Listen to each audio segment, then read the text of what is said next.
पैगंबरों का शेर, अल्लाह के सिपाही। बहुत समय पहले जब न धरती पर इंसान था, न कोई तख्त न ताज, सिर्फ अल्लाह था। और उसी अल्लाह ने अपनी रहमत से इस धरती पर एक मर्द को उतारा, हज़रत आदम अलैहिस्सलाम। मिट्टी से बना वो इंसान, मगर रूह में अल्लाह की फूंक। शैतान ने झुका नहीं सिर, पर आदम अलैहिस्सलाम को मिला वो मर्तबा जो फरिश्तों को भी न मिला। आदम आस ने एक झन्नाटेदार शुरुआत की। शैतान ने धोखा दिया, मगर आदम अलैहिस्सलाम ने तौबा की, और वहीं से शुरू हुआ इंसानियत का पहला इम्तिहान। अल्लाह ने आदम को भेजा धरती पर, बताने के लिए कि ये ज़िंदगी एक जंग है, हक और बातिल की जंग। इसके बाद वक्त गुजरा और आया एक सैलाब। लोग भटक गए, बुतों की पूजा करने लगे। तभी आया एक नबी, हज़रत नूह अलैहिस्सलाम। उन्होंने 950 साल तक एक ही बात कही, अल्लाह की बंदगी करो। मगर लोग हंसे, मजाक उड़ाया। पर नूह आस ने हार नहीं मानी। उन्होंने एक जहाज़ बनाया, वो भी सूखी ज़मीन पर। और फिर आया अल्लाह का अजाब, ऐसा तूफ़ान कि पहाड़ भी कांप गए, और नूह आस के जहाज़ में सवार लोग ही बचे। ये था पहला हमला झूठे खुदाओं पर। नूह आस का हौसला था आग जैसा। फिर आए हज़रत इब्राहीम अलैहिस्सलाम, जो जला दिए गए थे आग में। लेकिन आग ने कहा, ए इब्राहीम, ठंडी हो जा। उन्होंने अपने बाप को भी कहा, झूठे बुतों को तोड़ दो। और क्या किया? कुल्हाड़ी उठाई और सारे बुत तोड़ डाले।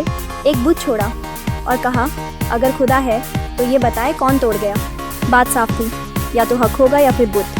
फिर आए हज़रत मूसा एस, अल्लाह के कलीम, जिनसे अल्लाह ने सीधा बात की। मिस्र का जालिम फिरौन, जो खुद को खुदा कहता था, मूसा आस ने उसकी आंखों में आंख डालकर कहा, अल्लाह एक है।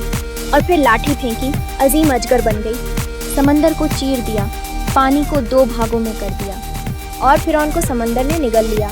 ये थी हिम्मत, सच्चाई के लिए जान पर खेल जाने की। फिर आए हज़रत दाऊद एस, और उनके बेटे हज़रत सुलेमान एस। दाऊद एस ने जालूत जैसे ताकतवर दुश्मन को एक पत्थर से गिरा दिया, वो भी सिर्फ अल्लाह के नाम पर।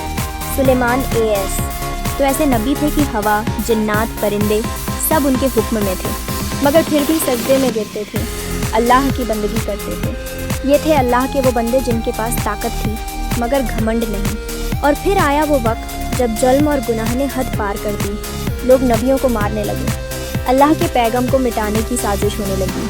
और तब अल्लाह ने भेजा अपने सबसे आखिरी पैगंबर मोहम्मद सल्लल्लाहु अलैहि वसल्लम। मक्का के लोग उनके खिलाफ हो गए, पत्थर मारे, बायकॉट किया, ताइफ में खून बहा दिया, मगर नबी ने बदला नहीं लिया, सिर्फ अल्लाह के लिए सब कुछ सहते रहे। जब मदीना में इस्लाम फैला तो दुश्मन कांपने लगे। बद्र की जंग में 313 ने 1000 को हराया। उहुद, खंदक और फतेह मक्का, हर बार नबी ने दुनिया को दिखाया कि ठीक असली ताकत तलवार में नहीं, अल्लाह पर ईमान में होती है। और आज भी हम उसी जंग में हैं। ये कहानी नहीं, ये ऐलान जंग है।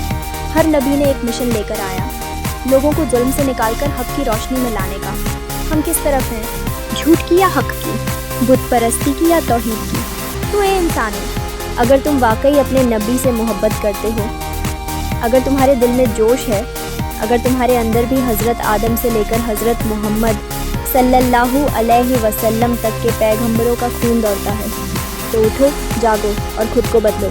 ये ज़िंदगी जिहाद है, और जिहाद सिर्फ तलवार से नहीं, अपने अंदर के शैतान से लड़ने से होता है। अंतिम संदेश, हर पैगंबर की कहानी एक आग है जो दिलों को रोशन करती है। अगर तुमने इन कहानियों को सिर्फ पढ़ा और बदला नहीं, तो तुमने कुछ भी नहीं सीखा।